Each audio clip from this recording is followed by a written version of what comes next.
Hi friends, అందరికీ good morning. నాకు support చేసిన ప్రతి ఒక్కరికి చాలా థ్యాంక్స్ అన్న.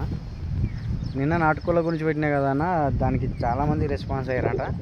అన్న నాకు మళ్ళీ ఫోన్ చేసి మళ్ళీ ఇంకోసారి వీడియో చేద్దామన్నా అని చెప్పి నాకు చెప్పడం జరిగింది. ఈ వీడియో వచ్చైతే అన్న, ఈ వాతావరణం గురించి అన్న. అసలు అబ్బో, ఇది 4-5 రోజులు అయింది. పడితే పడ్డది కాదు, పోతే పోయింది కదా వర్షం. ఈ చల్ల వాతావరణానికి అసలు పాలు తీయడానికి ఇలా ఇబ్బంది అనిపిస్తుంది అన్న, అంత గౌరవం ఉన్నది. ఒకప్పుడు అయితే ఇంట్లో పండుకొని 2-3 దుప్పట్లు కప్పుకునేటోని. ఇప్పుడైతే ఇక ఈ బర్రెలు పెట్టి నుంచి మాత్రం అసలు ఏంటంటే ఇంకొక గంట అయినా పోదాం అన్నట్లు లేదు. ఎందుకంటే మేపకపోతేనేమో పాలు రావు, ఊకేసప్పుడు ఉంటే ఇలా ఇబ్బంది అవుతుంది. మళ్ళీ అవి పాలు తగ్గినాయి అనుకోండి, మళ్ళీ 3-4 రోజులు కవర్ కానీ ఒక వారం వరకు పడుతుంది. కాబట్టి ఎందుకని చెప్పి ఇక తొందరగా నేను బర్రెలను తీసుకొని వస్తున్నా. అసలు ఈ వాతావరణం చూడండి, అసలు ఎంత చల్లగా ఉందంటే గాలి, విపరీతమైన గాలి పెడుతుంది. వాన పడితే పడ్డది కాదు, పోతే పోయింది. వాన పడ్డ ఏమనిపించదు ఒకసారి, వర్షం పడితే ఇంకా నీళ్ళు బర్రెలన్నీ నీటి కూడా. కానీ చల్లగా ఉన్నందుకు మేపాలన్నా మేపబుద్ధి అవుతుంది, అంత ఘోరంగా ఉంది. ఒకప్పటి రోజులు తలుచుకుంటే నాకు వస్తుంది అన్న. ఎందుకంటే ఇట్లా వాతావరణం ఉన్నా ఏమున్నా ఇంట్లో మంచిగా యథార్థం పడుకున్నట్టు. ఇప్పుడు లేవు, బర్రెలక్కడికి పోవాలని ఉన్నాడు అని చెప్పి లేపు పంపిస్తారు. జరసేపు ఇలా రెస్ట్ అనేది ఉండదన్న అనుకుంటాం. కానీ ఈ సొంత బిజినెస్ అనుకుంటాం, కానీ చాలా రిస్క్ ఉంటుంది అన్న. ఓన్ బిజినెస్లో ఇలాగా కొంచెం డీలా చేసినా మొత్తం లాస్గా అవుతాము. అందుకని చెప్పి జాగ్రత్తగా ఉండాలి ఇలా, అంతే. ఇద్దరు ఉంటే ఏమవుతుందంటే, ఒకరోజు ఒకడు పోయినా ఒకరోజు ఒకరు పోతాం కదా. ఒక్కడున్నప్పుడే ఈ ఇబ్బంది. చూసారు కదా, ఎంటకైతే మేపుతున్నా. పెద్ద అయితే 3 ఉన్నాయి, చిన్నవి 5 ఉన్నాయి అంతే. ఎక్కువ లేవన్నా మన దగ్గర. ఇంకా పెద్ద బర్రెలు ఉన్న పాపం ఎంత ఇబ్బంది పడతారో ఏమో ఈ చలికి. అంటే బయటికి తీసుకునేటోళ్ళు ఏముంటుంది అని అంటే, ఎక్కువ బర్రెలు ఉంటే మరి ఇవి ఉరుకుతాయా లేదనేది నాకు తెలియదు. కానీ ఇవి అయితే నాకు జర ఇబ్బంది అనిపిస్తుంది. రోడ్ సైడ్ కొట్టుకొస్తుంటే వాళ్ళు రోడ్ సైడ్ పోయేటప్పుడు జాగ్రత్తగా, అంటే ఎక్కువ బర్రెలు ఉన్నది ఎట్లా ఉంటుంది అంటే, ఒకవేళ ఒక్క బర్రె ఉరికినా అన్ని బర్రెలు ఉరుకుతాయి.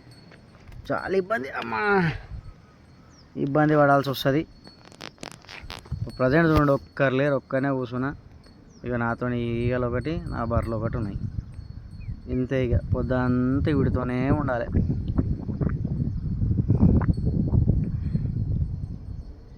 ఇద్దరు ముగ్గురు ఉంటే బాగుంటుంది అన్న. ఎందుకంటే జతపొంట కూర్చొని మాట్లాడుకుంటా బర్రెలు మేపుతాయి కానీ టైంపాస్ అవుతుంది. కానీ ఒక్కరు ఉంటే మాత్రం ఘోరం అన్న. ఎవరు ఉండరు, ఆ బర్రెలను ఆలే అనుకుంటూ కూర్చోవాలి. ఇక అంతే. ఓన్ బిజినెస్ అంటే ఇట్లనే ఉంటుండొచ్చు నాకు తెలిసి. వేరే అయితే ఏం కదన్న, ఇప్పుడు టీ షాప్ కానీ లేకపోతే పాల బూత్ పెట్టుకున్న వాళ్ళకి బేఫికర్ అన్న.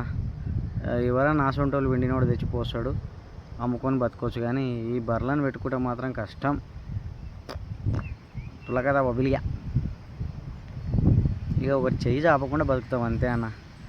ఎవరికి చెయ్యి చాపకుండా మన బతుకు ఏందో మనం యథార్థం బతకొచ్చు. కానీ ఈఎంఐలు ఇలా ఉండకపోతే మాత్రం ఇక మనం తీసుమార్కెళ్ళాం. ఈఎంఐలు లేకుండా మాత్రం ఎవరు ఉండరు నాకు తెలిసి. మ్యాక్సిమం ఎన్నో 90% అప్పులే ఉంటారు, ఒక 10% మాత్రమే ఓనుకుంటారు అని నేను అనుకుంటున్నా. ఇంకోటి, డైరీ పెట్టిన తర్వాత మనం అమౌంట్ మనకు రావాలంటే మాత్రం 5 సంవత్సరాలు పక్కా పడుతుంది అన్న. 5 సంవత్సరాల తర్వాతనే మనకు అమౌంట్ అనేది తెలుస్తుంది. ఈ 5 సంవత్సరాల లోపే మనకు అంతా తెలిసిపోతుంది. మనము చేస్తామా చెయ్యమా, మునిగిపోతామా అనేది మనకు మొత్తం క్లారిటీగా మనకు ఆల్రెడీ 2-3 సంవత్సరాల తర్వాత ఇట్లా మనం ముందర పోతుంటుంది నాకు తెలిసి. ఆల్రెడీ ఇప్పుడు నాకైతే మస్తు అనుభవం అయిందన్న.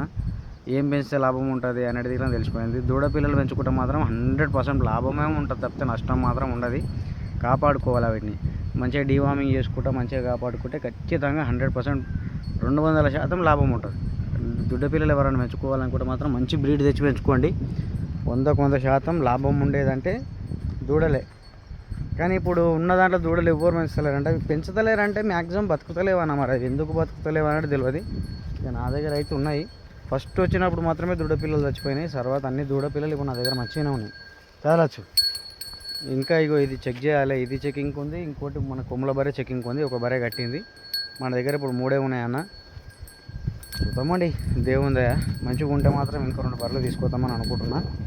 ఇప్పుడు మా అమ్మ మంచిగా అయినా కానీ ఇప్పుడు ఏమి మెయ్యి ఈ గ్యాంగ్ అంతా మనదే. వీడికెళ్ళి వాళ్ళంతా దూరంలో కనిపిస్తున్న గ్యాంగ్ మనదే ఫ్రెండ్స్. ఒక్కనున్నా కాబట్టి ఏదో చెప్దామని చేశాను, టైంపాస్ అంతే. ఏదో ఇంట్లో మ్యాటర్ ఉంది కంటెంట్ ఉందని కాదు. నాకేందంటే అనిపించింది ఇంత చల్ల వాతావరణంలో ఒకప్పుడు లేవుండ్రా అంటే లేవకుంటే మనం ఇండ్లల్లో ఇక బాధ్యతలు అనేటివి మీద పడ్డ తర్వాత ఖచ్చితంగా లేవాల్సి వస్తుంది అన్న. ఇంకోటి ఏదో మొదబరిగా బతకాలి అని చెప్పి చేస్తున్నాడు తప్పే ఏమున్నదిలే అనుకుంటే మాత్రం బతకలేమన్నా. నిజమే అనుకున్న వాళ్ళు కామెంట్ చేయండి అన్న, లైక్ చేయండి, సబ్స్క్రైబ్ చేయండి, సపోర్ట్ చేయండి. Thank you friends, bye.